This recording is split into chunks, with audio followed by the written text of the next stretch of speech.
এই সূরা আপনার সামনে একবার শুনছেন আর একবার শুনতে সমস্যাটা কোথায়? আগে শুনেন, কিছু কথা পাবেন ইনশাআল্লাহ। বলবো, শুনবো, আল্লাহকে খুশি করার জন্য আমলের নিয়তে প্রত্যেকে ইনশাআল্লাহ বলেন। এমন একটা সূরা আজকে আপনাদের সামনে আমি তেলাওয়াত করেছি যে সূরাটা ছোট, সময়ের কথা বলা হয়েছে, সময়ের শপথ আল্লাহ সুবহানাহু ওয়া তাআলা করেছেন। এবং এই সূরার মধ্যে পৃথিবী থেকে কোন মানুষটা জান্নাতে যাবে আর কোন মানুষটা জাহান্নামে যাবে আল্লাহ সুবহানাহু ওয়া তাআলা লিপিবদ্ধ করে দিয়েছেন, দলিল আকারে পেশ করে দিয়েছেন। খতিয়ান বলেন, আরএস বলেন, সিএস বলেন, এসএস বলেন, ব্রিটিশ পিরিয়ডের নকশা বলেন, পাকিস্তান পিরিয়ডের নকশা বলেন, যাই খেয়াল করেন না কেন, টোটাল নকশা মানব জীবনের কল্যাণের জন্য আল্লাহ তাআলা এই ৩-৪টা আয়াতে লিখে দিয়েছেন। বলেন সুবহানাল্লাহ। তাহলে এটা জানা দরকার আছে না?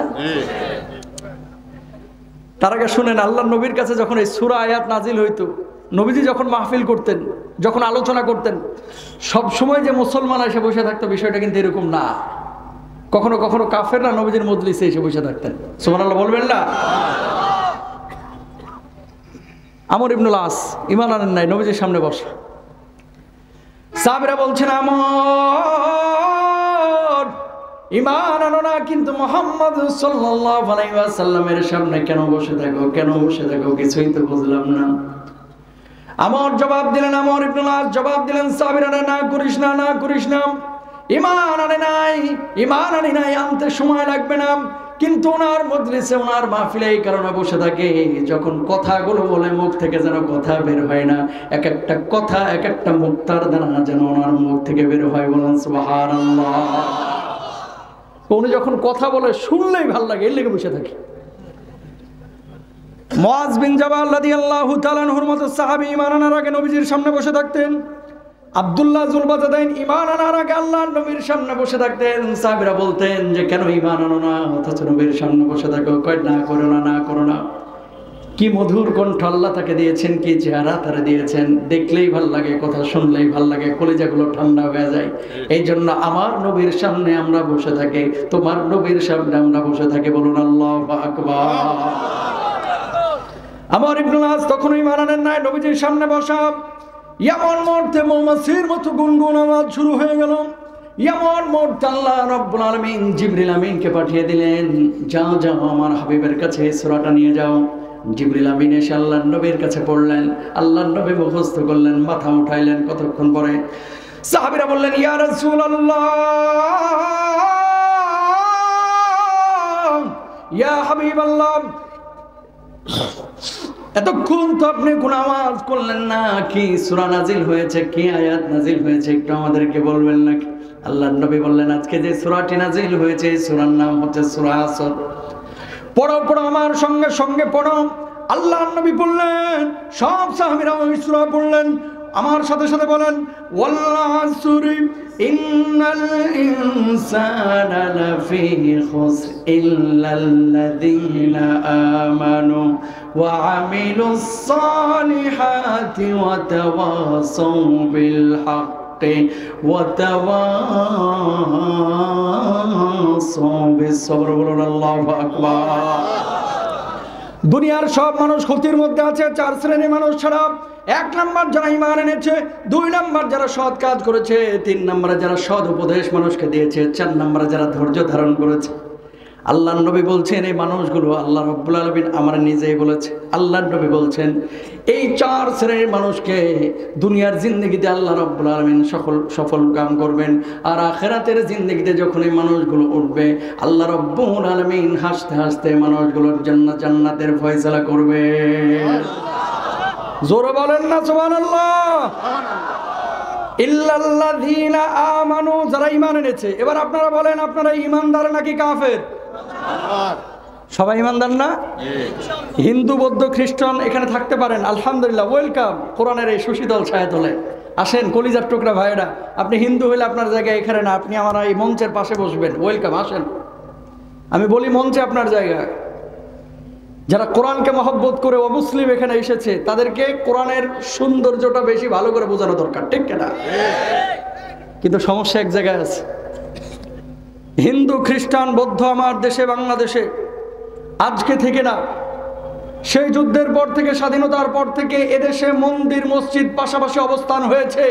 কোনো আলেম, কোনো হুজুর, কোনো বক্তা, কোনো খতিব, কোনো কওমি মাদ্রাসার ছাত্র, কোনো আলিয়া মাদ্রাসার ছাত্র রাতের অন্ধকারে কখনো মন্দিরে হামলা করতে যায় নাই, হিন্দুকে আঘাত করতে যায় নাই। কিন্তু বাংলার জমিনে কিছু মুসলমান তৈরি হয়েছে যারা ইসকনের পক্ষ নিয়ে কথা বলে, আবার মুসলমানদের বিপক্ষে বলি আউড়ায়, আলেমদের বিপক্ষে বলি আউড়ায়। গোটা ময়মনসিংহে দুই একজন এরকম সামার আছে না, নাই জোর বলে। 5ই আগস্টের পরে আমার ছাত্র ভাইরা সকাল পর্যন্ত, ফজরের নামাজের আগ পর্যন্ত মন্দিরগুলো পাহারা দিয়েছে, নামাজ আদায় করেছে, ফজরের নামাজ মন্দিরের সামনে। ভুল বুঝবেন না, হিন্দুরা আমাদের পাশে থাকবে, খ্রিস্টান আমাদের পাশে থাকবে, ইহুদিরা থাকবে, কিন্তু কোন জঙ্গি হিন্দুকে বাংলার জমিনে জায়গা দেওয়া হবে না। এর জায়গা হচ্ছে দিল্লিতে। ঠিক করে বাইরা, জঙ্গি হিন্দু কারা?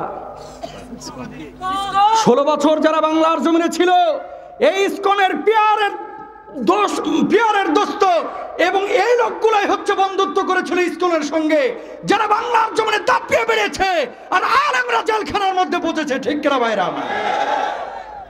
ইসকন কেন বলতেছে এই কথাটা? ইল্লাল্লাযীনা আমানু, আল্লাহ বলছে যারা ঈমান এনেছে। প্রিয় ভাইরা আমার, খেয়াল করবেন, নবীজি বলছেন কিয়ামতের আগে মসজিদে মুসল্লি বাড়বে, ইমানদারের সংখ্যা বাড়বে, মুসল্লির সংখ্যা বাড়বে, আব্দুর রহমান আব্দুল করিমের সংখ্যা বাড়বে, আসল ইমানদারের সংখ্যা কমবে।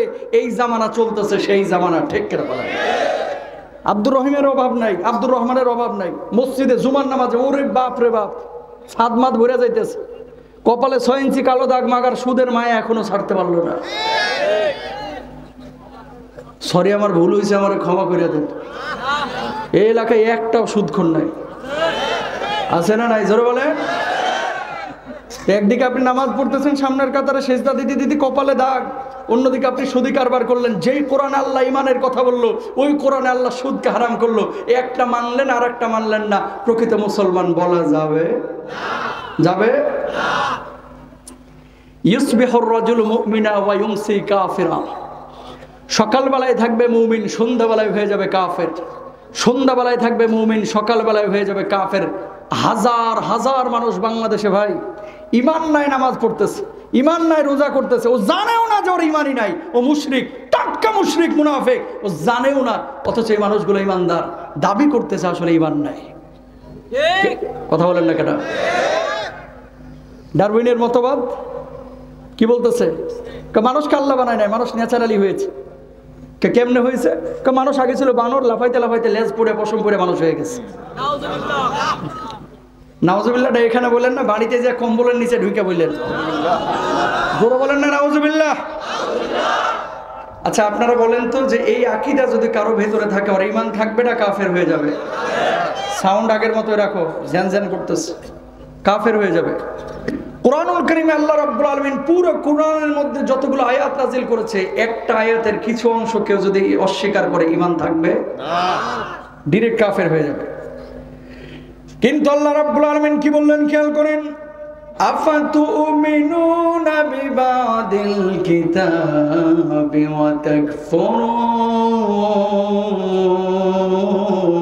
বিবাদ। বলুন আল্লাহু আকবার। এরা কোরআনুল কারীমের কিছু আয়াত মানে, আর কিছু আয়াত মানে না। বেছে বেছে ওই আয়াতগুলো মানে, যেটা আপনি খেয়াল করে দেখেন, এলাকার মধ্যে অনেক মানুষ নামাজ পড়ে, রোজা করে, হজ করে, যাকাত দেয় না। নামাজ পড়ে, রোজা করে, হজ করে, বউকে পর্দা করায় না। যে কোরআনুল কারীমের মধ্যে আল্লাহ রাব্বুল আলামিন নামাজ, রোজাকে, হজকে, যাকাতকে ফরজ করেছেন, ওই কোরআনে আল্লাহর জমিনে আল্লাহ রাব্বুল আলামিন কোরআনের আইন বাস্তবায়ন করাকেও ফরজ করেছেন। নামাজ পড়ার ব্যাপারে যত মানুষ সচেতন, আল্লাহর জমিনে আল্লাহর কোরআনের আইন বাস্তবায়নের ক্ষেত্রে এতটা সচেতনতা নাই। ঠিক কিনা? এখন তো বলবেন যে হুজুর ঢাকা থেকে আইছেন বাড়া ভাতে সাইড হালার জন্য। বুকে হাত দিয়ে বলেন, নামাজ পড়তে রাজি আছি, যাকাত দিতে রাজি আছি, হজ করতে রাজি আছি। যদি বলা হয় কোরআনের পক্ষে কথা বলেন, সংসদে কোরআনটা ঢোকানোর প্রয়োজন আছে, ওই জায়গায় কোরআনওয়ালাকে অনেকেই ভোট দেয় না। ঠিক করে বাইরে আবার তখন হিন্দু দাঁড়ালে হেরো ভোট দেয়। কথা বলেন না কেন ভাই? দল আপনি কোনটা করেন এটা আপনার একান্ত ব্যক্তিগত ব্যাপার। আপনি বিএনপি করবেন না, আওয়ামী লীগ করবেন না, জাতীয় পার্টি না জামাত করবেন। যে লোকটা কোরআনের পক্ষে, তার পক্ষে আমি আপনিও। ঠিক কিনা?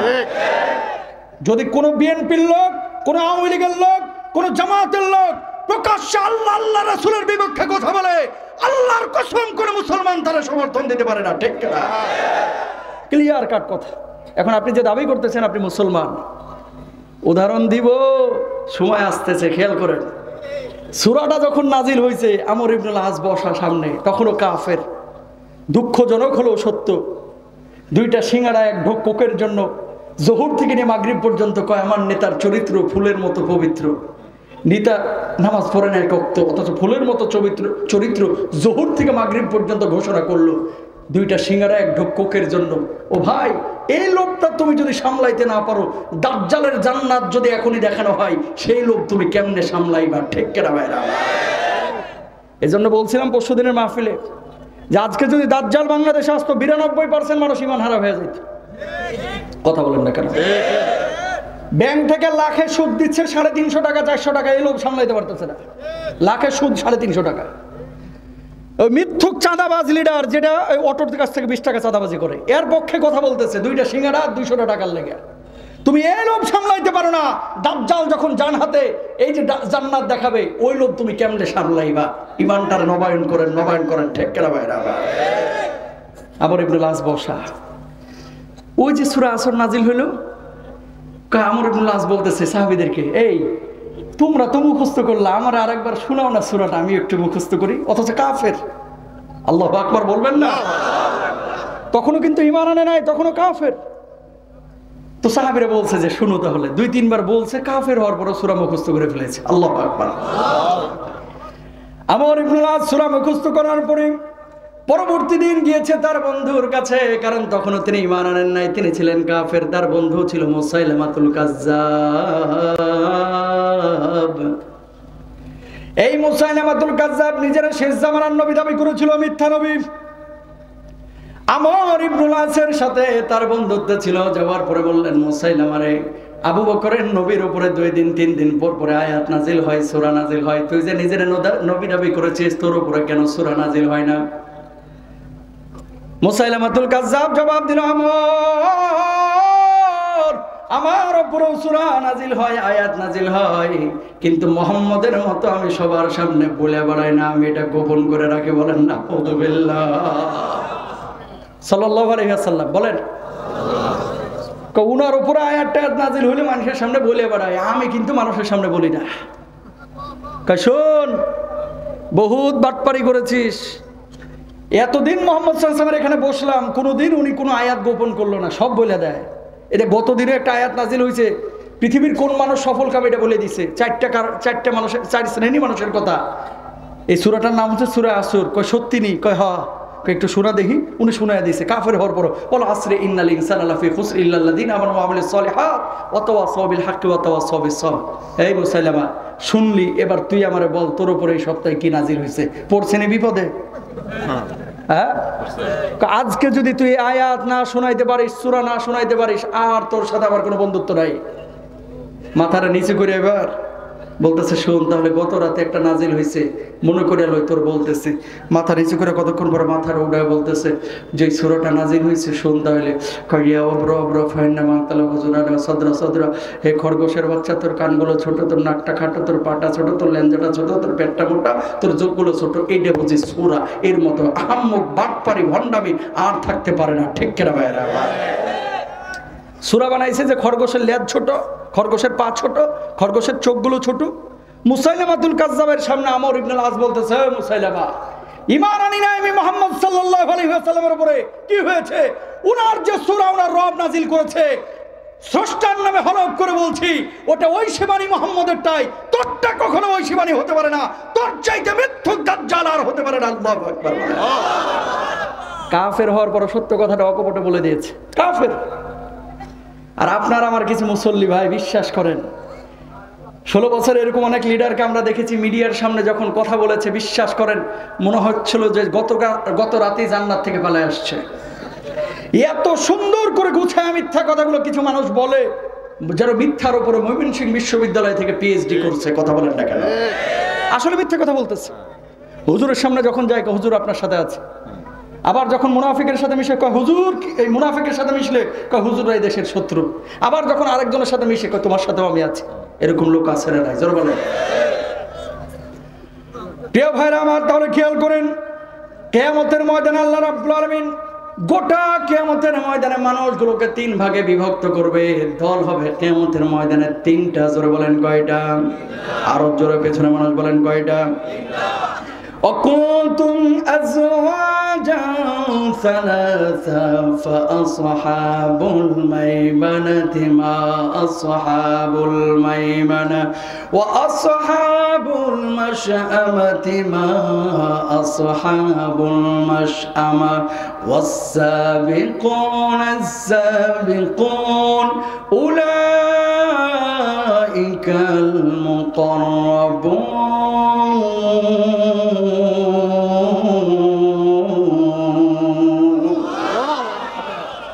বারো দল থাকবে না, 14 দল থাকবে না, 21 দলীয় জোটও থাকবে না, 4 দলীয় জোটও থাকবে না। কিয়ামতের ময়দানে দল হবে 3টা। 1 নম্বর দল হচ্ছে ডানপন্থী দল, যারা আল্লাহ রাব্বুল আলামিনের আরশের ডান পাশে থাকবে। এই মানুষগুলো কারা? ইবনে কাসির রাহিমাহুল্লাহ চমৎকার করে হাদিস কোট করে বলে দিয়েছেন। এই মানুষগুলো ঈমান এনেছিল, এই মানুষগুলো নামাজ পড়েছিল, এই মানুষগুলো রোজা করেছিল, হজ করেছিল, যাকাত দিয়েছিল। আল্লাহ রাব্বুল আলামিন যত বিধান দিয়েছেন হালাল বিধানগুলোকে বাস্তবায়িত করেছিল, হারাম থেকে বেঁচেছিল। এই মানুষগুলো কিয়ামতের ময়দানে আল্লাহ রাব্বুল আলামিনের আরশের ডান পাশে থাকবে। আল্লাহ রাব্বুল আলামিন এই মানুষগুলোর মৃদু হিসাব নেবেন, নেওয়ার পরে বলবে, যা বান্দা যা, জান্নাতের যেই দরজা দিয়ে খুশি সেই দরজা দিয়ে আল্লাহর জান্নাতে চলে যাও। বলুন সুবহানাল্লাহ। 2 নম্বর হচ্ছে ওয়াস-সাবিকুন আস-সাবিকুন উলাইকাল মুকাররাবুন। আল্লাহর নবী বিশ্বনবী সাল্লাল্লাহু আলাইহি ওয়াসাল্লামের উপর আয়াত নাযিল করে আল্লাহ রাব্বুল আলামিন জানিয়েছেন, এরা হচ্ছে আল্লাহর নৈকট্যপ্রাপ্ত দল, মুখোমুখি থাকবে, এদের কোনো হিসাব হবে না। এই মানুষগুলো দুনিয়ার জিন্দেগিতে শহীদ হয়েছিল আল্লাহর জন্য, যেখানে জানের প্রয়োজন সেখানে জান দিয়েছিল, যেখানে মালের প্রয়োজন সেখানে মাল দিয়েছিল। এবার খেয়াল করেন, আপনার এলাকার মধ্যে কিছু মানুষ মাহফিলে টাকা দেয়, কিছু মানুষ মসজিদে টাকা দেয়, কিছু মানুষ মাদ্রাসায় টাকা দেয়, আর কিছু মানুষ টাকা দিতে পারে না, রংপুরের আবু সাইদের মতো বুকটা পেতে দেয় জালেমের সামনে, বুলেটের সামনে। ঠিক কেনা? আবু সাইদের বাপ মার কি কোটি কোটি টাকা ছিল? গরিব মানুষ। এজন্যই তো বোন বলেছিল, আমার ভাইকে গুলি মারলি কেন? কেনে কেনে আমার ভাইকে গুলি করলি কেন? চাকরি দিব না দিব, আমার ভাইকে গুলি করলি কেনে? কেন বলতেছে এই কথাটা? এই যে যুবকরা এখানে, মুরব্বীও আছেন, যুবকরাও আছেন, এই যুবকদেরকে নিয়ে আপনারা খালি হতাশার গল্প শোনান, কখনো এটা করবেন না।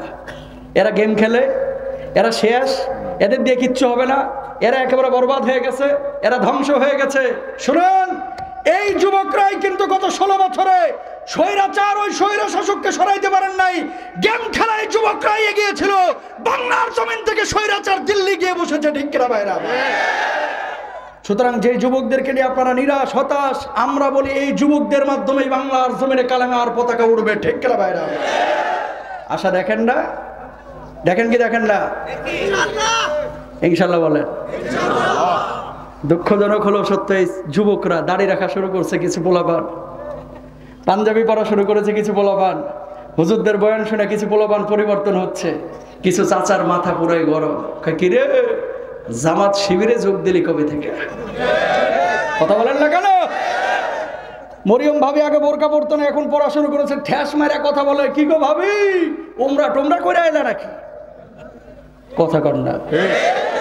5 জন মিলে বসেছে বিড়ি খাওয়ার জন্য, 4 জনে খায়, 1 জনে খায় না। একজন বলতেছে, এই বেটা 4 জন খায়, তুই খাস না? খা, 2টা টান মার, কিচ্ছু হবে না।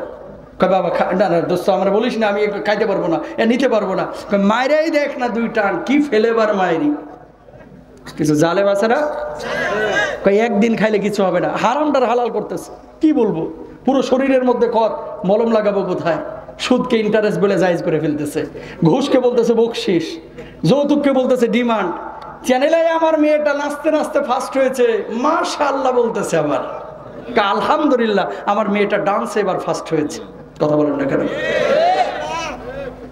এই জন্য নবীজি কি বলছেন খেয়াল করেন, লা ইয়াকুনান্না মিন উম্মতি আকওয়ামুন ইস্তাহিল্লুনাল হিরা ওয়াল হারিরা ওয়াল খামরা ওয়াল মাআজিব। আমার উম্মতের মধ্যে এক শ্রেণীর উম্মত বাইর হবে, যেই উম্মতগুলো জিনা ব্যভিচারকে হালাল মনে করবে, চিকন চাকন পোশাক পরিধানকে হালাল মনে করবে, ঢোল তবলা গান বাজনাকে হালাল মনে করবে, যে উম্মতগুলো মদ পান শরাব পানগুলোকে হালাল মনে করবে। আপনাদের মাহফিলটা ভাই বাজারের মাহফিল, সবাই কিন্তু বৈধ ব্যবসা করে না, এমন অসংখ্য ব্যবসায়ী আছে ও দিন শুরু করে হারাম দিয়া, রাত শেষ করে হারাম দিয়া, কিভাবে মানুষকে ফাঁকিবাজি করে ব্যবসায় একটু লাভ করা যায় এরকম চিন্তা চেতনার অনেক এরকম ব্যবসায়ী হালুয়া ঘাটে একটাও নাই। জোরে বলেন আছে না নাই? রিজিকের ম্যাক্সিমাম বরকত হচ্ছে ব্যবসার মধ্যে। আত্তাজিরুস সাদুকুল আমিনু মান নাবিয়্যিনা ওয়াস সিদ্দীকিনা ওয়াস শুহাদাই ওয়াস সালিহিন। শুনেন হাদিস, নবীজি বলছেন সৎ আমানতদার ব্যবসায়ীরা কিয়ামতের ময়দানে নবীদের সঙ্গে সালেহিন ব্যক্তিদের সাথে শহীদদের সাথে আল্লাহ রাব্বুল আলামিনের সামনে দাঁড়াবে। বলেন সুবহানাল্লাহ। ও দরদের ভাইরা আমার, কলিজার ভাইরা আমার, ইমানদার ভাইরা আমার, ব্যবসায়ী হিসেবে আল্লাহ আপনাকে রিজিক দিচ্ছে। সমস্ত নবী আম্বিয়া আলাইহিস সালাতু ওয়াস সালাম এরা ব্যবসা করেছে অথবা আপনার ওই কি বলেছে নিজ হাতে উপার্জন করেছে। আর আমাদের নবী আম্বিয়া আলাইহিস সালাতু ওয়াস সালাম, মুসা নবী দেখেন, হারুন নবী দেখেন, আইয়ুব নবী, সবাই উপার্জন করেছে। চাকরি বাকরি নবীরা এরকম করে নাই। কিন্তু আমার দেশের মানুষ এখন এমনভাবে চাকরির দিকে ঝুঁকে পড়েছে, মনে করতেছে এখানেই সব রিজিক। ব্যবসায়ীদের মধ্যে আল্লাহ রাব্বুল আলামিন রিজিকের সিংহভাগ দিয়েছেন। সুবহানাল্লাহ বলেন। শর্ত আছে, সৎ ব্যবসায়ী হতে হবে, মানুষকে ঠকানো যাবে না, ওজনে কম দেওয়া যাবে না, কথায় কথায় মিথ্যা কথা বলা যাবে না। আল্লাহর কসম করে বলতেছি এটা কেনা রেট 60 টাকা আছে না? বলে আল্লাহর কসম করে বলছি এটা কেনা রেট 60 টাকা, অথচ কিনছে 55 টাকা। আপনি বেচলেন 65 টাকায়। কেন ভাই আল্লাহর নামে শপথ করলেন কেন? এই কথাগুলো মাহফিলে আসে না, চূড়ান্ত বাস্তব কথা। আপনি মিথ্যা বলে এই যে 5 টাকা লাভ করলেন, এই লাভটা আপনার জন্য জায়েজ নাই। যা বলবেন ক্লিয়ার কাট, 1 টাকা কম লাভ হোক, কিন্তু কখনো মানুষকে ঠকাবেন না, ইনশাল্লাহ বলেন না? প্রিয় ভাইরা আমার, মুসাইলামাতুল কাজ্জাবের সামনে থেকে আমর ইবনুল আস রাদিয়াল্লাহু তাআলা আনহু তিনি চলে গেলেন। কয়েকদিন পরে তিনি ঈমান এনেছেন আল্লাহর নবীর উপরে। তাহলে সৎ কর্মশীল মানুষদেরকে আল্লাহ রাব্বুল আলামিন জান্নাত দিবেন, ঈমানদারদেরকে জান্নাত দিবেন। আজকে সমস্যা হচ্ছে বাপ ছিল মুসলমান, দাদা ছিল মুসলমান, এই জন্য অটো মুসলমান হয়ে গেছি। আমরা ঈমানের কদর করতে পারি না, ঈমানের কদর করতে পারি না। অথচ সাহাবীরা কিভাবে ঈমান এনেছিলেন খেয়াল করেন। আল্লাহর নবীর একজন যুবক সাহাবী সাদ আস-সালামি রাদিয়াল্লাহু তাআলা আনহু আল্লাহর নবীর পাশে বসা নবীজিকে বললেন, ইয়া রাসূলুল্লাহ, ঈমান এনেছি আমি, কয়েকদিন হয়ে গেল, সব বিধান আমি মানেছি, কিন্তু একটা বিধান তো আমি এখনো মানতে পারলাম না। কয় কি বিধান মানতে পারো নাই? কল্যাণ নবী আপনি বিয়ের কথা বলেছিলেন, আমি তো বিয়ে করতে পারলাম না। আল্লাহ নবী বললেন, কেন বিয়ে করতে পারো নাই? কয় টাকা নাই, পয়সা নাই, কেউ তো আমার সঙ্গে বিয়ে দিতে চায় না, মদিনার কেউ বিয়ের জন্য রাজি না। আল্লাহ নবী বললেন, যাও যাও, মদিনার বুকে একজন মানুষ আছে যার নাম হচ্ছে ইবনে ওয়াহাব, তার কাছে যাও। যাওয়ার পরে বলবা আমি নবী তোমারে পাঠিয়েছি তার মেয়েটাকে তোমার সঙ্গে বিয়ে দিতে। তিনি গিয়েছেন, যাওয়ার পরে সালাম দিলেন, দেওয়ার পরে বললেন, ইবনে ওয়াহাব আপনার মেয়ের সঙ্গে আবার বিয়ের ব্যবস্থা করেন, আল্লাহর নবী আমারে পাঠিয়েছেন। সঙ্গে সঙ্গে ক্ষিপ্ত হয়ে গেলেন, এত বড় সাহস! মদিনায় বাড়ি নাই, গাড়ি নাই, সম্পদ নাই, চাকরি বাকরি নাই, অথচ তুমি আমার মেয়েকে বিয়ে করার জন্য এসেছো। এই মুহূর্তে আমার সামনে থেকে দূর হয়ে যাও, দূর হয়ে যাও। দূর করে দাঁড়িয়ে দিলেন। ঘরের মধ্যে থেকে বিয়েটা শুনেছেন ওই ইবনে ওয়াহাবের মেয়ে। দৌড়ে এসে বাপকে বললেন, আব্বা, যেই মানুষটাকে আল্লাহর নবী নির্বাচিত করে আমার জন্য পাঠিয়েছিলেন, সেই মানুষটাকে আপনি দূর করে দাঁড়িয়ে দিলেন, কাজটা কিন্তু ভালো হয় নাই। সংসার করব আমি, আল্লাহর নবী আমার জন্য বিয়ের ব্যবস্থা করেছেন, আপনি সেই ছেলেকে আমার জন্য বিয়ের জন্য নির্ধারণ করেন। আল্লাহর নবীর কাছে গিয়ে সরি বলেন, ক্ষমা চান, আমি ওই ছেলেকে বিয়ে করতে যাই। এবার ইবনে ওয়াহাব দৌড় দিয়ে গেলেন আল্লাহর নবীর কাছে। যাওয়ার পরে বললেন, ইয়া রাসূলুল্লাহ, আমি ভুল করেছি, ও আল্লাহর নবী, আপনার মেহমানকে আমার বাড়ির সামনে থেকে দূর করে তাড়িয়ে দিয়েছি, আমার মেয়ের জন্য আপনি পাঠিয়েছিলেন, এই মেয়ে তো ওই ছেলেকে বিয়ে করতে যায়, আপনি বিয়ের ব্যবস্থা করেন। আল্লাহর নবী বললেন, ও ইবনে ওয়াহাব তুমি অপেক্ষা করো, আমি ডাকি সাদ সালামীকে, ও সাদ তোমার জন্য বিয়ে এখন রেডি আছে, তুমি বিয়ে করে ফেলো। আল্লাহর নবী, আমার কাছে তো কোনো টাকা পয়সা নাই, কিভাবে আমি বিয়ে করবো? আল্লাহর নবী বললেন, যাও যাও যাও, অমুক সাহাবীর কাছে যাও, 200 করে 400 দিরহাম নিয়ে আসো, নিয়ে আসার পরে তুমি বিয়ের ব্যবস্থা করো, বিয়েটা আঞ্জাম দাও, বিয়েটাকে সম্পাদন করো। কতক্ষণ পরে 400 দিরহামের রেঞ্জ হলো। এবার আল্লাহর নবীর কাছে পারমিশন নিয়ে তিনি গিয়েছেন বাজারে কিছু কেনাকাটা করার জন্য। বাজারে কেনাকাটা হলো, বিয়ের কেনাকাটা। হঠাৎ জিহাদের ময়দানে ডাক পড়ে গেছে। চিন্তার মধ্যে পড়ে গেলেন, জিহাদের ময়দানে যাবেন, জিহাদের ময়দানে যাবেন নাকি বিয়ের মঞ্চে যাবেন, বিয়ের বন্দোবস্ত করবেন। বাসর যদি হয় দুনিয়ার কোনো মেয়ের সঙ্গে আজকে বিয়ে করতে হবে, মেয়ের সঙ্গে বিয়ে যদি হয় তাহলে বাসরটা হবে দুনিয়ার কোনো সুন্দরী নারীর সঙ্গে, ইবনে ওয়াহাবের মেয়ের সঙ্গে। আর যদি জিহাদের ময়দানে আমি গিয়ে শহীদ হই, আল্লাহ রাব্বুল আলামিনের জান্নাতে আজকে আমার হুরদের সঙ্গে বাসর হবে। বলুন আল্লাহু আকবার। বিয়ের কেনাকাটা হয়েছে, জিনিসপত্রগুলো দোকানে ফিরিয়ে দিয়ে বলতেছে যে ভাই আমার বিয়ের দরকার নাই, আমার টাকাগুলো ফেরত দে। কেন, কি হয়েছে স্যার? জিহাদের ময়দানে ডাক পড়ে গেছে, টাকাগুলো দে, আমি জিহাদের ময়দানের জন্য অস্ত্র রেডি করব, কিনবো। টাকাগুলো নিয়েছেন, নেওয়ার পরে জিহাদের ময়দানের জন্য কিছু অস্ত্র কিনেছেন, কেনার পরে চিন্তায় করছেন নবীজি তো জানে যে আজকে আমার বিয়ে, যদি যুদ্ধের ময়দানে মুখ খোলা অবস্থায় যায় আল্লাহর নবী আমার দেখে দূর দূর করে তাড়িয়ে দিবে, যা বেটা আজকে তোর বিয়ে, তুই কেন এখানে জিহাদের ময়দানে এসেছিস? কালো মাপড়ার বা রুমাল দিয়ে মুখটারে পেঁচায় যুদ্ধের ময়দানে ক্ষিপ্র গতিতে হাজির হয়ে গেল। কাফের মুশরিক কয়েকজনকে জাহান্নামে পাঠায় দিয়ে নিজেও শাহাদাতের অমীয় সুদা পান করলেন। আল্লাহু আকবার। নবীজি বলতেছেন সাহাবীরা লাশগুলো নিয়ে আসো। নিয়ে আসা হলো, একজন একজন করে কয়েকজনের লাশ নিয়ে আসা হলো। ওনার চেহারা দেখে নবীজি আটকে উঠেছেন, ফুপিয়ে ফুপিয়ে কাঁদলেন। আহারে সাদ সালমি, আজকে বিয়ে না কথা, তুই তোর বিয়ে না করে আজকে জিহাদের ময়দানে তুই চলে এসেছিস। নবীজি কাঁদতেছে, মুখের দিকে তাকায় কান্দে, আকাশের দিকে তাকায় হাসে। সাহাবীরা বলছেন ইয়া রাসূলুল্লাহ, জানি আপনার মনটা খারাপ, চেহারার দিকে তাকায় কাঁদতেছেন আর আকাশের দিকে তাকায় হাসতেছেন, এর মানে তো বুঝলাম না। আল্লাহর নবী জবাব দিলেন, আমি যখন তার চেহারার দিকে তাকাইলাম আবেগে কাঁদতেছি, তার প্রতি ভালোবাসা থেকে কাঁদতেছি।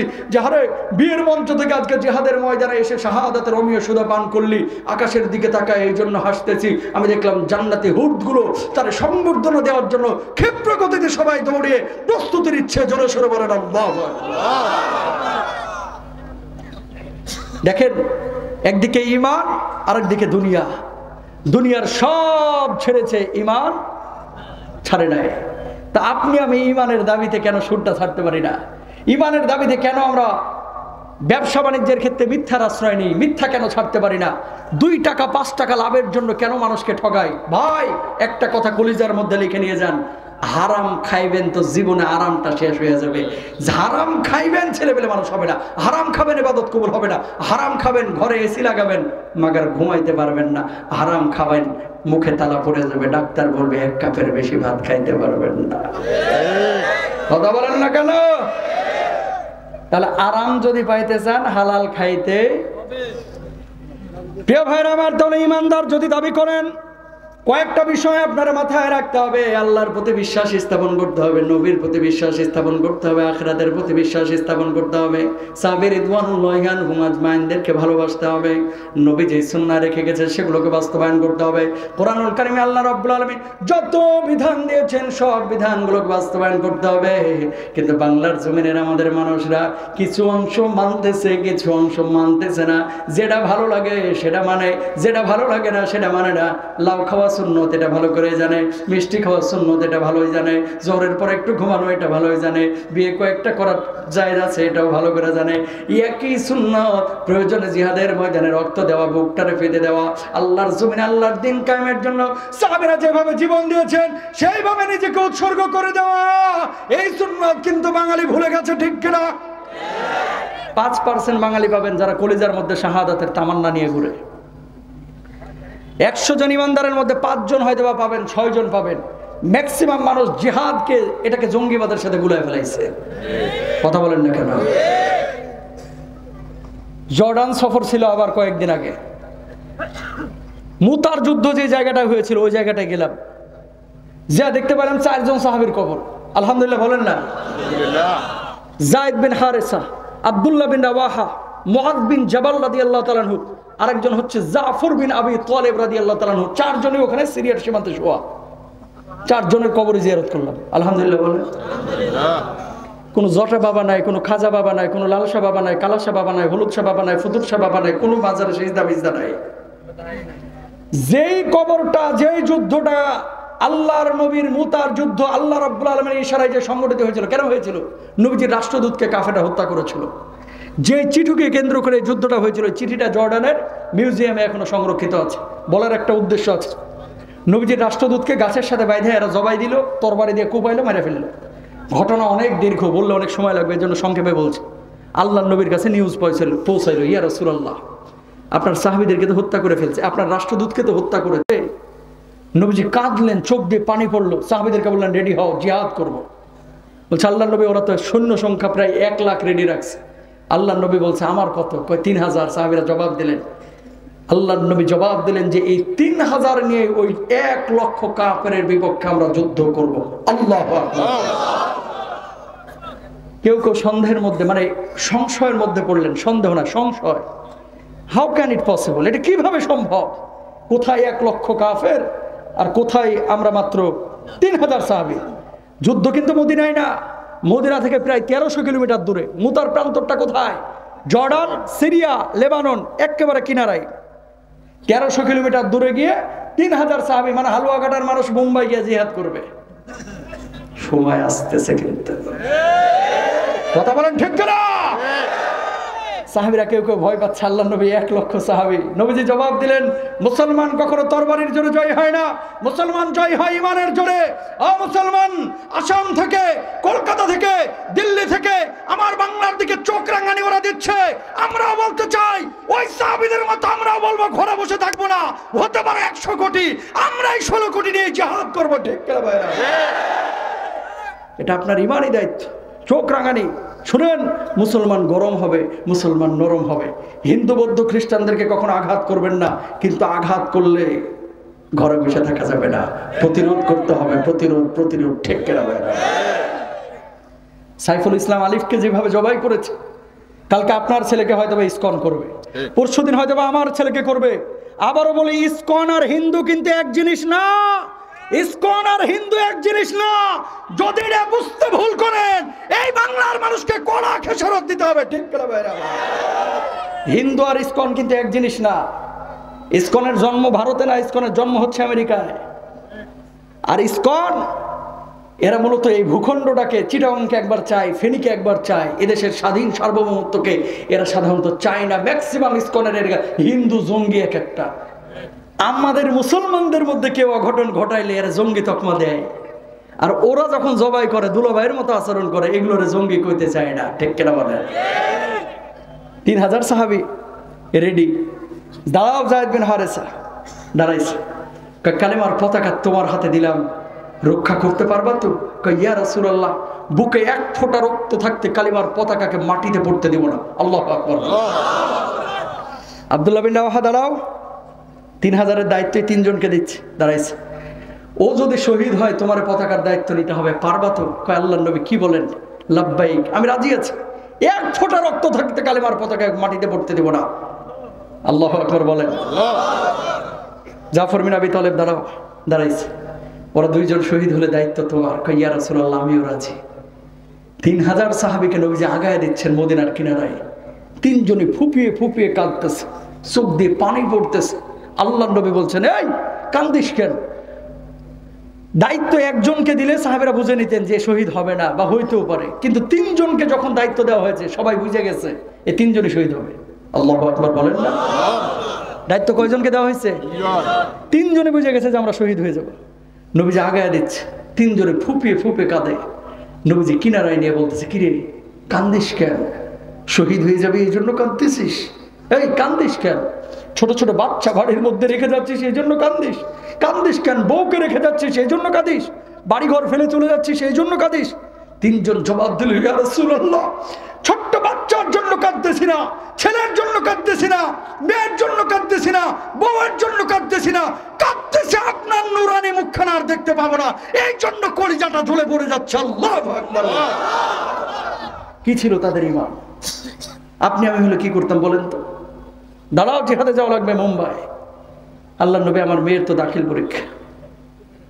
কথা বলেন না? দাঁড়াও আব্দুল্লাহ, জিহাদে যাওয়া লাগবে। আল্লাহর নবী, মায়ের অসুস্থতা। দাঁড়াও, জিহাদে যাওয়া লাগবে। যায়েদ। আল্লাহর নবী, ধানগুলো পেকে গেছে, কাটিয়া লই, তারপরে যাবো না। কথা কর না।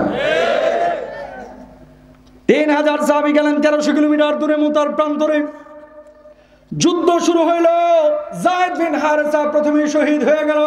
2 নম্বর আব্দুল্লাহ বিন রাওয়াহা তিনিও শহীদ হইলেন। জাফর বিন আবি তালেব কালিমার পতাকাকে উড্ডীন করে রেখেছেন। ডান হাতে কোপ দেওয়া হলো, ডান হাতটা কেটে পড়ে গেল। বাম হাতে কোপ দেওয়া হলো, বাম হাতটা কেটে পড়ে গেল। 2 হাত মাটির মধ্যে পড়ে আছে। এমন মুহূর্তে বাহু দিয়ে কালিমার পতাকাটাকে উড্ডীন করে রেখেছেন। আবার কোপ দেওয়া হলো পিঠের উপরে, বাহুর উপরে। আর দাঁড়ায় থাকতে পারলেন না, রক্তক্ষরণ হয়ে দুর্বল হয়ে গেলেন, মাটিতে লুটায় পড়লেন। কালিমার পতাকা যখন পড়ে যাচ্ছে, দাঁত দিয়ে কামড়ায় কালিমার পতাকাটাকে উড্ডীন করে রেখেছেন। আল্লাহর নবী সাল্লাল্লাহু আলাইহি ওয়াসাল্লামের কাছে ততক্ষণে বার্তা পৌঁছে গেছে যে আপনার তিনজন সাহাবী আল্লাহ রাব্বুল আলামিনের শাহাদাত মঞ্জুর হয়েছে। 3 জনই শাহাদাতুল সুদা পান করেছে। বলুন আল্লাহু আকবার। আল্লাহর নবীর মনটা খারাপ হয়ে গেল। এরপরে খালিদ বিন ওয়ালিদ রাদিয়াল্লাহু তাআলা আনহু লড়াই করলেন। পরবর্তীতে মুসলমানরা জয় পর্যন্ত হয়েছিল। নবীজি মনটা খারাপ করে বসে আছেন। এমন মুহূর্তে আল্লাহ রাব্বুল আলামিন ওই জাফর বিন আবি তালেব, যায়েদ বিন হারেসা, আব্দুল্লাহ বিন রাওয়াহা এই সাহাবীদেরকে জান্নাতি ফেরেশতা দিয়া সংবর্ধনা দিতে দিতে জান্নাতে নিয়ে যাচ্ছিলেন। জাফর বিন আবি তালেবকে আল্লাহ রাব্বুল আলামিন ওই জান্নাতের মধ্যে 2টা পাখা লাগায় দিয়েছেন। ওই জান্নাতি পাখা দিয়ে উড়ে উড়ে জান্নাতের নাজ নিয়ামতগুলো ভক্ষণ করছেন। বলুন আল্লাহু আকবার। কবরটা যখন জিয়ারত করলাম, কবরের উপরে লেখা জাফর আত-তাইয়ার। জাফর আত-তাইয়ার খাদেম। আরবিতে কি যেন আমার বারবার বলতে যাচ্ছে দূর থেকে। আমাদের দেশের মাজারের মতো আবার মনে করেন না। এ কোন সাহাবী? নবীজি বলছেন মেরাজে যাওয়ার পরে 2 জন সাহাবীকে আমি বিশেষ চরিত্রে দেখলাম। একজনকে দেখলাম আমার চাচা হামজা, মণিমুক্তা খচিত সিংহাসনে গালের ওপরে হাত দিয়ে ভর দিয়ে জান্নাতের নিয়ামতগুলো, চিত্রগুলো দেখতেছেন। বলেন সুবহানাল্লাহ। আরেকজনকে দেখলাম আমার জাফর, জান্নাতের 2টা পাখা আল্লাহ তাআলা লাগিয়ে দিয়েছে, উড়ে উড়ে জান্নাতের নাজ নিয়ামতগুলো ভক্ষণ করছে। বলেন সুবহানাল্লাহ। এই সাহাবীর কবরটার পাশে দাঁড়াইলাম। কোনো খাজা বাবা, জটা বাবা, লালসা বাবা, কালাসা বাবা, কোনো গাজা বাবা নাই, ডলাডলি নাই। খাদেম কোনা থেকে বলতেছে হুজুর একটা কথা বলি। কি হয়েছে? আরবিতে বলতেছে এখানে একটা ফোঁটা আছে, নাকটা লাগান না। তা আমি জানি যে এগুলো মিডিয়ায় আবার বললে অনেক সময় ট্রল করে অনেক মানুষ। সাহাবীর কবর তো বিশ্বাস করেন। আমি বললাম কি হয়েছে? 46 বছর ধরে প্রায় এখান থেকে একই ঘ্রাণ বাইর হয়। সুবহানাল্লাহ বলবেন না? তো আমি নাকটা লাগাইলাম, এমন একটা ঘ্রাণ পাইলাম, পৃথিবীর কোনো ঘ্রাণ এই ঘ্রাণের সাথে মিলে না। আল্লাহু আকবার বলেন। এই সাহাবী যে জান্নাতি, কোনো সন্দেহ আছে? দেখেন, একদিকে ঈমান, দুনিয়ার সব ছেড়েছে, ঈমান ছাড়ে নাই। যায়েদ বিন হারেসা, জাফর বিন আবি তালেব সব ছেড়ে দিয়েছে, কিন্তু ঈমান ছাড়ে নাই। আপনার আমার ঈমানের অবস্থাটা কি? কেন আমরা এরকম হয়ে যাচ্ছি ডে বাই ডে? কেন শুধু নামাজ পড়ি, কেন রোজা করি, অন্যান্য বিধিবিধানগুলো কেন মানি না? কি জবাব দিব আল্লাহর আদালতে? মানলে পুরোটাই মানতে হবে। অর্ধেক মুসলমান, অর্ধেক হিন্দু, অর্ধেক খ্রিস্টান হওয়া যাবে না। আমানতের খেয়ানত কি পরিমাণ হচ্ছে। ওমর ইবনে আব্দুল আজিজ যখন রাষ্ট্রনায়ক, ওনার কাছে বসরা থেকে এক ডেক আপেল আসলো। আপেল রাষ্ট্রনায়ক উনি। ওই আপেলগুলো যখন সামনে রাখা হলো, ওনার ছোট বাচ্চা এসে 7-8 বছরের বাচ্চা আপেলগুলো নিয়ে মুখের মধ্যে দিয়ে দিলেন, কামড় দিয়ে দিলেন। সঙ্গে সঙ্গে ওই ওমর ইবনে আব্দুল আজিজ এই বাচ্চার গলার মধ্যে আঙ্গুলটা ঢুকায় দিয়ে আপেলটাকে টেনে বের করলেন। বউদেরও এসেছে, ও প্রিয় স্বামী, বাচ্চা একটা আপেলের উপরে কামড় দিয়েছে, কিন্তু আপেলটাকে আপনি গলা থেকে এভাবে টান দিয়ে কেন বাইর করলেন? জবাব দিল, এই আপেলের মালিক হচ্ছে রাষ্ট্রের সমস্ত নাগরিকরা, এই আপেলের মালিক আমি না। আমার সন্তান রাষ্ট্রীয় নাগরিকদের আপেলের উপরে কামড় দিয়েছে। আমি চিন্তা করেছি আমার সন্তান আপেলের উপরে কামড় দেয় নাই, জনগণের হকের উপরে কামড় দিয়েছে। ও মূলত জাহান্নামের আগুনের উপরে কামড় দিয়েছে, এর জন্য গলা থেকে টান দিয়ে আপেল বের করছে। বলুন আল্লাহু আকবার। এ ছিল মুসলমান। আর আমার দেশের চিত্র কি, আমার মহল্লার চিত্র কি ভাই? ভাই ভাইয়ের কাছে টাকা রাখে, বোন বোনের কাছে টাকা রাখে, রাষ্ট্রীয় সম্পদগুলোকে ইদাত্তাখাদাল ফাইউদওয়ালা, আল্লাহর নবী বলছেন গনিমতের মালের মতো কিয়ামতের আগে মানুষজন ব্যবহার করবে। সরকারি সম্পদগুলোকে লুটে পুটে খাবে, রাষ্ট্রীয় সম্পদগুলোকে লুটে পুটে খাবে, আর একজনের সম্পদ নিজের মতো ব্যবহার করা শুরু করবে। এই জামানা হচ্ছে সেই জামানা, যেই জামানায় অনেক মানুষ, অধিকাংশ মানুষই আমানতের ব্যাপারে একেবারে উদাসীন, ঠিক কিনা? খেয়ানত করতেছে, নিজেকে দাবি করতেছে আমরা ইমানদার। ও মুসলমান, এই যে ইসবিহুর রাজুল মুমিনা ওয়া ইউমসি কাফিরা, সকালবেলায় থাকবে মুমিন, সন্ধ্যাবেলায় হয়ে যাবে কাফের। তাকান আপনাদের এলাকায় কি খাজা বাবা টাবা আসেনি? হ্যাঁ, ঈমান নষ্ট হয় কি কারণে? আল্লাহর একত্ববাদে যদি কাউকে শরীক করে ফেলেন, শিরিক করেছেন। আকীদাটা ঠিক রাখতে হবে ভাই। কখনো এই কপাল দিয়ে কোনো মানুষকে কখনো সিজদা করা যাবে না, কোনো কবরকে সিজদা করব না। সিজদা করব কাকে? আল্লাহ। 25 জন নবীর মধ্য থেকে প্রায় 18 জন নবীর কবর আল্লাহ তাআলা আমার জিয়ারত করাইছে, আলহামদুলিল্লাহ বলেন। কোন নবীর কবরে দেখি নাই কোনো শিরকি আচরণ। নূহ আলাইহিস সালাতু ওয়াস সালাম, আইয়ুব আলাইহিস সালাতু ওয়াস সালাম, সালেহ আলাইহিস সালাম, হারুন আলাইহিস সালাতু ওয়াস সালাম, প্রত্যেকটা নবীর কবরের উপরে লেখা আছে ইদা সাআলতা ফাসআলিল্লাহ ওয়া ইদা ইসতাআনতা ফাসতাইন বিল্লাহ। যখন তোমার কোনো সাহায্যের প্রয়োজন হবে সরাসরি কার কাছে যাইবা? আল্লাহ। আর জোরে কার কাছে? আল্লাহ। বাংলাদেশে অসংখ্য মানুষ আপনার এলাকায় পাবেন যারা মনে করে পীররা ভাগ্য পরিবর্তন করতে পারে, জ্যোতিষীরা গণকরা ভাগ্য পরিবর্তন করতে পারে, এই জন্য তাদের কাছে অনেক জিনিস গিয়ে চাই। এরকম লোক আছে না? নাই? ঈমান থাকবে না, কাফের হয়ে যাবে। যদি মনে করেন আল্লাহ যেটা দিতে পারে এটা আমার পীর সাহেবও দিতে পারে, হুজুরও দিতে পারে, এটা কবরও দিতে পারে, ঈমান থাকবে না, আপনি কাফের হয়ে যাবেন। আল্লাহ হেদায়েত দান করুক, আমিন বলেন। আরো জোরে বলেন। আইয়ুব আলাইহিস সালাতু ওয়াস সালাম, আহা কি নবী ছিলেন, উনার কবরে এই কথা লেখা। কেন মুসলমান এই কাজগুলো করতেছে? প্রিয় ভাইরা আমার, তাহলে আল্লাহর একত্ববাদে কোনো কিছু শিরিক করা যাবে না। দুনিয়ার জিন্দেগিতে গত বছরও বলেছিলাম মাহফিলের মধ্যে দুইটা পাপ জীবনে কোনোদিন কেউ করেন না। এক নাম্বার হচ্ছে শিরিক করা, এক নাম্বার হচ্ছে বান্দার হক নষ্ট করা। কিন্তু এই দুইটা পাপ বাংলার জমিনে বেশি হচ্ছে। অনেক মানুষ এখানে বসে আছেন, বোনের সম্পদ বুঝিয়ে দেন নাই, ভাইয়ের সম্পদ বুঝিয়ে দেন নাই। এই সম্পদগুলো না বুঝিয়ে দেওয়ার কারণে আল্লাহ রাব্বুল আলামিন কিয়ামতের ময়দানে আপনাকে দাঁড় করাবেন, আর আপনার আমলগুলো কেটে কেটে ওই পাওনাদারদের পাওনা মিটিয়ে দেবেন। সেদিন কিন্তু পালাবার কোনো পথ থাকবে না, ঠিক কিনা? সারা দুনিয়ার বুকে মুসলমানের সংখ্যা বাড়ছে। মুসলিম দেশেও আল্লাহ রাব্বুল আলামিন অনেক দিয়েছেন, মুসলমানদের টাকা পয়সা কিন্তু একেবারে কম দেন নাই। তারপরেও মুসলমান মার খাচ্ছে কেন? একমাত্র কারণ হচ্ছে মুসলমান দাবি করে ইমানদার, ইমানের দাবিগুলো মুসলমান পূরণ করে না, ঠিক কিনা?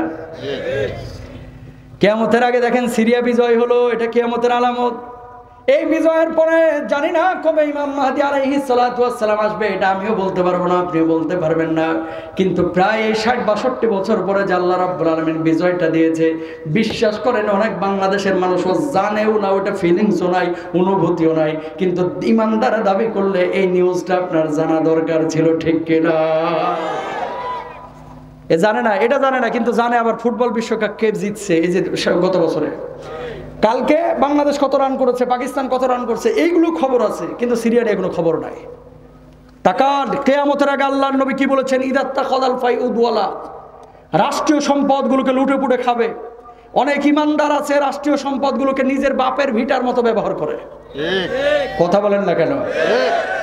2 নাম্বার ওয়াল আমানাতু মাগনামা। আর কি বলবো কথা, ওই যে উজবেকিস্তানের কথা বলেছিলাম না গতবার, ইমাম বুখারী রাহিমাহুল্লাহর কবরটা জিয়ারত করার পরে আমি গেলাম হচ্ছে সামারকান্দে এক মসজিদে এসে জোহরের নামাজ আদায় করলাম। দেখলাম যে মসজিদের সমস্ত মুসল্লিরা মোবাইল ফোন মানিব্যাগ পেছনে রেখে সামনে নামাজ আদায় করতেছে। কেউ কারো মোবাইলে তাকাইলো না, ধরলো না, ছুইলো না, মানিব্যাগের দিকে হাতও বাড়াইলো না। আমি চিন্তা করলাম আল্লাহ বাঁচাইছে যে এই মসজিদটা হালুয়াঘাটের কোনো মসজিদ না, ঢাকার গুলিস্তানের কোনো মসজিদ না। কথা বলেন না কেন? ওখানে চোর নাই, মানিব্যাগেও কেউ হাত দেয় না। আমার দেশে বাটা জুতা নিয়ে মসজিদে যাওয়া যায় না, অ্যাপেক্স নিয়ে মসজিদে যাওয়া যায় না। কারণটা কি? কারণটা হচ্ছে এদেশের মুসল্লির জুতা ও চোরের কাছ থেকে নিরাপদ না, ঠিক না? শুধু রাষ্ট্রীয় সম্পদ চুরি হচ্ছে বিষয়টা এরকম না। রংপুরে মাহফিলে গেলাম, যাওয়ার পরে এক বাথরুমে ঢুকছি, ভাই বিশ্বাস করেন ঢুকে দেখলাম যে বাথরুমের বদনার গলা ভাঙা বদনার গলায় শিকল পেঁচিয়ে রাখছে। বুঝো নাই কথা? ভাঙা বদনার গলায় শিকল পেঁচিয়ে রাখছে। কারণটা কি? কারণ এই বদনাটাও নিরাপদ না। এদেশে 150 টাকা চুরি করার কারণে গাছের সাথে বান্ধা পিটায়, 150 কোটি চুরি করে কানাডার বেগম পাড়ায় বাড়ি করে এদেরকে আবার সার করে সালাম দেয়। ঠিক সিসকে চোরের বিচার আছে, বড় চোরের বিচার নাই। সবগুলো এখন কেউ আমেরিকায়, কেউ দিল্লিতে বসে আছে। 16 বছর চুরি করে খাইছে, এখন বস আসতে তো পারে না। বুকে সৎ সাহস থাকলে কই জামাতের কোনো লিডার তো পালায় গেল না, ফাঁসির কাছে গেল, তোরা পালাস কেন? পালাস কেন? সৎ সাহস থাকলে আইনের মুখোমুখি হ। ঠিক কেনা বাইরে আমার যে কথাটা বলার উদ্দেশ্য, ইরাত্তা খদাল ফাই উদওয়ালা, এই হাদিস নেন, তিরমিজির হাদিস। নবীজি বলছেন রাষ্ট্রীয় সম্পদ লুটপাট করবে। এই যে যেগুলো লুটপাট করছে, আর আমেরিকায় বসে বসে নীতি বাক্য শোনাচ্ছে। আমাদের মতো সৎ নিষ্ঠাবান বস্তুনিষ্ঠ আর কেউ ছিল না। 16 বছরে কতটুকু সৎ হয়েছিল, এগুলো থেকে আমাদের শিক্ষা নিতে হবে। ঠিক কেনা? কখনো রাষ্ট্রীয় সম্পদ কুক্ষিগত করবেন না, ইনশাল্লাহ বলেন। আরেকজনের হক কখনো মারবো না, ইনশাআল্লাহ। ওই দেশে চুরি নাই, আমার দেশে চুরি কেন? একটাই কারণ, এই দেশটার মধ্যে কোরআনের আইন নাই। যদি থাকতো, চোরও ভয় পাইতো, হালের বলদ নিরাপদে রাস্তা দিয়ে হাঁটা চলাচল করতো। ঠিক কেন? আর টিভি লাইভে কয়েকদিন আগে আমি বলেছি যে দামি জুতা নিয়ে মসজিদে যায় না, নামাজ হবে না। একজন সরাসরি এনকাউন্টার দিচ্ছে, হুজুর কেন এই ফতোয়া দিলেন? এটা তো আপনি ভুল বলছেন। আমি বলছি আগে পরে একটু শুনেন আমি কি বলছি, মানে কিঞ্চিত শুনছে আর কি। আমি বলছি আপনি 3200 টাকার জুতা নিয়ে মসজিদে গেলেন, সেজদার স্থানে তো আর জুতা রাখবেন না, রাখবেন পেছনে। ওই সূরা ফাতিহা পরে বারবার জুতার দিকে মনটা ধাবিতে হবে, আছে না গেছে, আছে না গেছে, আছে না গেছে। ঠিক করে ভাই না? এই জন্য বলছি চটি জুতা নিয়ে মসজিদে যায়, তাহলে এই চোরের ঝামেলাটা থাকবে না। কোরআনটারে যদি বাস্তবায়ন করা যায় তো এই জমিনে, আল্লাহর জমিনে বাংলাদেশটা, এত সুন্দর দেশটা জান্নাতের টুকরা হয়ে যাইতো। ঠিক না? 2 নম্বর আল্লাহর নবী কি বলছেন খেয়াল করেন, ওয়াল আমানাতু মাগনামা, আমানতের খেয়ানত করবে। এই জামানায় একটা কথা যদি আরেকজন এরকম কোন মুমিনের সামনে বলেন যে ভাই কথাটা কাউরে বলেন না, দেখবেন ওটা আরো বেশি বলে। যদি বলা হয় ভাবি এই কথাটা আর কাউরে বলেন না, ওটা আরো বেশি বলে। 3 লাখ টাকা আপনি রাখলেন আপন ভাইয়ের কাছে, অথচ খালাতো ভাইয়ের কাছে বা কাজিনের কাছে, ভাই ব্যাংকে রাখলে তো সুদ হবে, এই জন্য তোর কাছে রাখলাম, টাকাটা খরচ করেন না। দেখবেন ওই টাকাটা যাওয়ার পরে বলবে হয় 2.5 লাখ নেই, না হলে 1 লাখ নেই, বা 1.5 লাখ নেই, 1.5 লাখ খরচ করে ফেলাবে। অধিকাংশ মানুষের চিত্রটা হচ্ছে বর্তমান জামানায় এরকমই। ঠিক কিনা? বলবেন হুজুর কোনো পজিটিভ কথা নাই কেন, সব নেগেটিভ বলতেছেন কেন? শুনেন, পজিটিভ সব মাহফিলেই শুনেন, একটু নেগেটিভ শুনে যান। অস্বীকার করতে পারবেন? অস্বীকার করতে পারবেন? পারবেন না কেন? আজকে দেখেন চায়ের দোকানগুলো, ম্যাক্সিমাম চায়ের দোকান হচ্ছে গিবতের আখড়া, গিবতের আখড়া। ঠিক না? বুকে হাত দিয়ে বলেন কয়জন মানুষ আমল নিয়ে কথা বলে চায়ের দোকানগুলোতে? ওই টেলিভিশন বসায় দিছে, 3 ঘন্টা 4 ঘন্টা সিনেমা দেখে, ওই সরকারের গিবত, ওই লিডারের গিবত, অমুক নেতা কি করছে, অমুক হুজুর কি করছে, ইমাম সাহেব কি করছে, মুয়াজ্জিন কি করছে, ওই সভাপতি কি করছে, বাজার সভাপতি কি করছে, এগুলো নিয়ে চলতেছে ওখানে থিসিস, গবেষণা, পিএইচডি। এটা জাহান্নামের আখড়া। ঠিক না? কেন মুসলমান এরকম হবে? মুসলমানের জবান হবে একটা, দুধের জায়গায় দুধ, পানির জায়গায় পানি। কখনো মুসলমান খেয়ানত করতে পারে না। 3 নম্বর আল্লাহর নবী বললেন ও যাকাতু মাগনামা, যাকাত আদায়ের ক্ষেত্রে উদাসীনতা দেখাবে। আজকে নামাজ পড়তে রাজি আছে, হজ যখন ফরজ হয়েছে দেখবেন ফালফালায় হজ্জে চলে যায়। যেমনই হজ ফরজ, যাকাতটাও তেমনই ফরজ। যাকাতটা 1 বছরও ঠিক মতো আদায় করে না, কিন্তু হজ করে, উমরাতে প্রতি বছর যাচ্ছে। কাকা উমরাটা আপনার জন্য নফল, হজটা আপনার জন্য একবার ফরজ ছিল, বারবার কিন্তু আপনার উপরে ফরজ না। কিন্তু যাকাতটা আপনার উপরে প্রতি বছর ফরজ। একটা মানলেন আর একটা মানলেন না। অনেক সময় 2 লক্ষ টাকা যাকাত আসতেছে হালুয়াঘাটের বাজার থেকে, এমন কিছু শাড়ি লুঙ্গি ব্যবহার কিনতেছে, এই শাড়ি লুঙ্গি গুলো এমন কিছু দাতার কাছে দিয়ে দিচ্ছে, গ্রহিতার কাছে দিচ্ছে এমন কিছু দাতা, যে শাড়ি লুঙ্গি 1-2 মাস পরে মশারি হিসেবে ব্যবহার করা যায় না। হজ কিন্তু করে, হজ্জে যখন যাচ্ছে তখন কি করছে, গরু টরু জবাই করে খাওয়া টেওয়া যাচ্ছে। তো হজ একবার ফরজ, আপনি উমরায় যাচ্ছেন প্রতি বছর, যাকাতটা তো আপনার উপর প্রতি বছর ফরজ। কয়টা মানুষ হক আদায় করে যাকাত আদায় করতেছে? মাসালা শুনেন, আলেম ওলামা এখানে আছেন। রৌপ্যের হিসাবে বাংলাদেশি টাকা এখন 75, মানে 60 থেকে 80 হাজার টাকা পরিমাণ যদি আপনার কাছে থাকে, ওলামায়ে কওমিয়া, ওলামায়ে আলিয়া, ওলামায়ে আহনাফ, আমাদের অধিকাংশের রায় হচ্ছে রৌপ্যের নেশাবটাকে ধরে 60 থেকে 80,000 টাকার মধ্যে যদি কারোর এই পরিমাণ টাকা উদ্বৃত্ত থাকে 1 বছরের বেশি, তাহলে সে জাকাত দিয়ে দেয়। বুঝেন, জাকাত দিয়ে দিবে, এটা তার উপরে জাকাত দেওয়াটা আবশ্যক। নেশাব যদি স্বর্ণের পরিমাণ ধরে তাহলে 4.5 থেকে 5 লক্ষ 6 লক্ষ টাকা যদি স্বর্ণের হিসাব করেন। রৌপ্যের হিসাবটা কেন আমরা বলতেছি? কারণ গরিব যাতে করে উপকার পায়। গতদিন আমি একটা জরিপ দেখলাম, যদি জাকাতটা প্রপার ওয়েতে উঠানো হয় বাংলাদেশে 8,000 কোটি টাকা জাকাত উঠানো সম্ভব। এই দিয়ে প্রতি বছর এক একটা জেলাকে দারিদ্র মুক্ত করা সম্ভব। ঠিক, কিন্তু কয়জন জাকাত দেয়? জাকাতটা দিচ্ছে কয়জন? 2 লাখ টাকা আসলে দেয় 20,000, আল্লাহরে বুঝ দেয়। আর কিছু সুদখোর আছে প্রতি মাসে 20,000 টাকা করে ব্যাংক থেকে তুলে 5,000 যে আল্লাহর ঘরে দেয়। আল্লাহও খা, আমিও খাই, মিলেমিশে খাই। নাউজুবিল্লাহ বলেন না? আল্লাহর ঘরে দিয়ে এই সুদের টাকা দিয়ে কখনো জান্নাত আশা করা যায় না। ঠিক না? 4 নম্বর আল্লাহ নবী বলছেন মনোযোগ দিয়ে শুনেন, জ্ঞান অর্জন করবে, দিনী জ্ঞান, দুনিয়াবি জ্ঞান। এই জ্ঞান অর্জন করবে শুধু মালের জন্য, টাকার জন্য। আজকে তো আপনারা স্লোগানই বানায় ফেলাইছেন, পড়ালেখা করে যে গাড়ি ঘোড়ায় চড়ে। সে পড়ালেখা করার পরে যখন গাড়ি ঘোড়া পাচ্ছে না, সরকারি চাকরি পাচ্ছে না, 16 লাখ টাকা ব্যাংকে রেখে ঘুষ দিয়ে চাকরির জন্য অপেক্ষা করতেছে। এরকম আল্লাহর ওলি গোটা হালুয়াঘাটে একটাও নাই। আছে 16 লাখ টাকা ব্যাংকে রাখছে। ছেলের বাপ মসজিদে নামাজ পড়ে, প্রতি জুমার পরে হুজুরের কাছে দোয়া চাই, হুজুর একটু দোয়া করেন ছেলেটার যেন এবার চাকরিটা হয়। ঘুষ দিয়ে চাকরি হলেও রাজি। তা আপনি একদিকে নামাজ পড়তেছেন, আরেকদিকে ঘুষ দিয়ে চাকরি নিচ্ছেন। তাকান, ছেলে মেয়েকে শেখাবেন বাবা পড়াশোনা করবে আল্লাহর জন্য, আল্লাহর দ্বীনের জন্য, দেশের জন্য, মানুষের জন্য, মানুষের কল্যাণের জন্য। পড়ালেখা করে যে গাড়ি ঘোড়ায় চড়ে, সেই স্লোগান দিয়ে আপনি শিখাইলেন। এরপরে বাংলাদেশে আর চাকরি নাই, সরকারি চাকরি পাচ্ছে না। গার্মেন্টসে যা বেতন পাচ্ছে 12,000, গাড়ি আর কিনবো, কেউ সাইকেল কেনারও তো টাকা হইতেছে না। কথা বলেন টাকা না? এরপরে টানিয়া টুনিয়া যদি সরকারি চাকরি একটা পাচ্ছে ভাই, যে দিক থেকে আসে, ও পদ্মা ব্রিজ দিলে ওটাও খায় হজম করে ফেলাইবে। কথা বলেন ঠিক না? আল্লাহর নবী বলছেন কিয়ামতের আগে দিন, মানুষ জ্ঞান অর্জন করবে, দিন শিখবে শুধুমাত্র মাল কামানোর জন্য। এই জামানা চলতেছে, সেই জামানা। অনেক ইমানদার এটাই বিশ্বাস করে। ঠিক না? এটা করা যাবে না। মুমিন জ্ঞান শিখবে কার জন্য? আল্লাহর জন্য, দেশের কল্যাণের জন্য, জাতির কল্যাণের জন্য, আল্লাহর জমিনে আল্লাহর দ্বীন কায়েমের জন্য। আল্লাহু আকবার বলেন। 5 নম্বর আল্লাহর নবী কি বললেন? স্বামী স্ত্রীর আনুগত্য হয়ে যাবে, আর বাপ মার অবাধ্য সন্তানে পরিণত হবে। সুন্দরী বউ পায় অনেক যুবকরা, যুবতীরা বাপ মারে ভুলে যাচ্ছে। যে বাপ মা 22 বছর, 24 বছর, 25 বছর ছেলে মেয়ের জন্য অক্লান্ত পরিশ্রম করলো, সেই বাপ মার খেদমত ঠিক মতো করে না, বউয়ের খেদমত ঠিক মতো করে না। আবার অনেক সময় বউদেরকে নিয়ে যে ভালো ফ্ল্যাটে রাখে, আর বুড়া বাপ মা গ্রামে পড়ে আছে, বাপ মার খোঁজ খবর রাখে না। এরকম শিক্ষিত মানুষ গোটা হালুয়াঘাটে একজনও নাই। একটা জরিপ দিই, এই বাংলাদেশে অশিক্ষিত মানুষের চাইতে শিক্ষিতরা বাপমার খেদমত কম করে। আবারও বলি, অশিক্ষিত মানুষ বাপমার খেদমত বেশি করে, শিক্ষিত মানুষগুলো বাপমার খেদমত কম করে। আপনি আগারগাঁওয়ের বৃদ্ধাশ্রমে যান, একজন হুজুরের বাপমাকে পাবেন না, একটা রিক্সাওয়ালার বাপমাকে পাবেন না, ভ্যানওয়ালার বাপমাকে পাবেন না। হাজার হাজার ডাক্তার, ইঞ্জিনিয়ারের বাপমাকে আপনি আগারগাঁওয়ের বৃদ্ধাশ্রমে পাবেন। কেন? কারণ এই মানুষগুলো দুনিয়া শিখেছে, দিন শিখে নাই। এই জন্য বাপমার কদর বুঝে নাই, কদর বুঝে নাই। ঠিক কেনা ভাই? এই পৃথিবীতে কেউ আপনারা নিঃস্বার্থ ভালোবাসে না, কেউ না।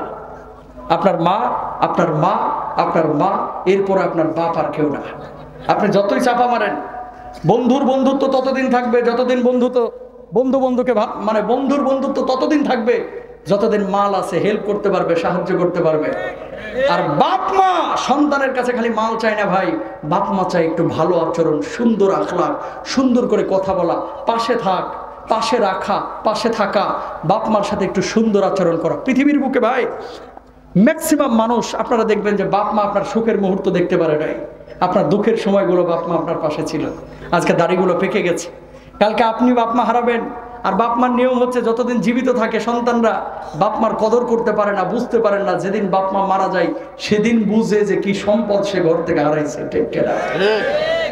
তাকান, নবী সাল্লাল্লাহু আলাইহি ওয়াসাল্লাম দাঁড়ানো, কয়েকজন সাহাবী এসে দাঁড়িয়েছে। ইয়া রাসূলুল্লাহ, জিহাদের ময়দানে যাইতে চায়, আল্লাহর নবী কয়েকজনকে পারমিশন দিলেন, লাস্টের জনকে পারমিশন দেন না। ওগো নবীজি, ওদেরকে তো জিহাদে যাওয়ার জন্য পারমিশন দিলেন, আমারে কেন দিচ্ছেন না? আল্লাহর নবী জবাব দিলেন, সাহাবীরা শুনলাম তোর ঘরের মধ্যে বুড়িমা আছে, এই বুড়িমার কাছে যা, যাওয়ার পরে তার খেদমত কর। আল্লাহর নবী ওরা জিহাদে যাওয়ার পরে তো অনেক সওয়াব পাবে, আমি তো সওয়াব পাবো না। আল্লাহর নবী জবাব দিলেন, তোর মায়ের খেদমত করার কারণে ওরা জিহাদের ময়দানে যুদ্ধ করে যে সওয়াব পাবে, আল্লাহ রব্বুল আলামিন তোর আমলনামায় মায়ের খেদমতের কারণে সেই সওয়াবের ব্যবস্থা করে দিবে। আরো আসতে বলেন সুবহানাল্লাহ। 12টা বেজে যাচ্ছে, বেশি সময় নিব না। তাহলে বাপ মার খেদমত করা এটা হচ্ছে আপনার উপরে কেমন ফরজ? নামাজ পড়া যেমন ফরজ। জোরে বলেন সুবহানাল্লাহ। ওয়াকফিদ লাহুমা জানাহাযুল্লি মিনার রাহমা। আলেমরা আছেন যারা ব্যাখ্যা জানেন, হাযুল্লির ব্যাখ্যা কি? ফাতহুল মাজিদের মধ্যে লেখা হচ্ছে, যখন বৃষ্টি পড়ে আপনার এলাকায় খেয়াল করেন, মা মুরগি যখন বাচ্চা নিয়ে দৌড়ঝাঁপ করে, মা মুরগি 2টা পাখা উন্মুক্ত করে দেয়, বাচ্চাগুলোকে কুরকুর করে ডাকে, আমার পেটের মধ্যে আয়। ওই পাখা 2টার নিচে বাচ্চাগুলো আসে, মা মুরগি এই পাখা 2টাকে মেলে দেয়। এরপরে বৃষ্টিগুলো মা মুরগির মাথার উপরে পড়ে, মা মুরগি থর করে কাঁপে, বাচ্চাগুলোর ভিজতে দেয় না। বাচ্চাগুলো ওই ডানার নিচ থেকে টুক টুক টুক টুক করে এদিক সেদিকে তাকায়। আল্লাহ বলতেছে, তোর বাপ্পা যখন বুড়াবুড়ি হবে, ওই মুরগির ডানা যেভাবে আগলে রেখেছে শত ঝড় ঝাপটার মধ্যে, তোর বাপ মাকে এইভাবে আগলে রাখবি, কোনো বিপদ আপদ বুঝতে দিবি না, কষ্ট দিবি না, উঠ শব্দ যাতে করে তারা না করতে পারে। আল্লাহু আকবার। আমার হাতের মতো আপনার বাপের হাতটাও তুলতুলে ছিল ভাই, আপনার জন্য খাটতে খাটতে আজকে হাতগুলো লোহার মতো হয়ে গেছে। আপনি শুয়ে থাকেন, সকালবেলা আপনার বাপটা ঠিকই ভ্যান নিয়ে বাইর হয়ে যায়, আপনার বাপটা ঠিকই অটো নিয়ে বাইর হয়ে যায়। কেন? এ আপনার জন্য, আপনার জন্য। বাপটারে কষ্ট দিয়েন না।